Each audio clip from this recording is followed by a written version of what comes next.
Bakit nga ba sobrang exciting ang bread making? Kasi every time, pwedeng iba-iba yung maging output mo.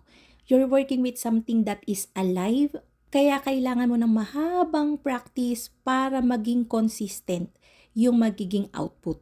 Lagi kong na-encounter na question, bakit tayo naglalagay ng ice and cold milk sa ating dough?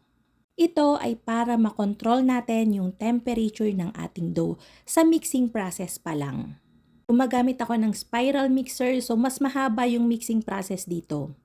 Dahil matagal yung friction ng dough, umiinit yung dough natin. So ang ending, aalsa siya. Pagka umalsa na yung dough natin, hindi na natin makikita yung pagiging makinis niya na hinahanap natin kapag ka nagmi-mix tayo ng dough.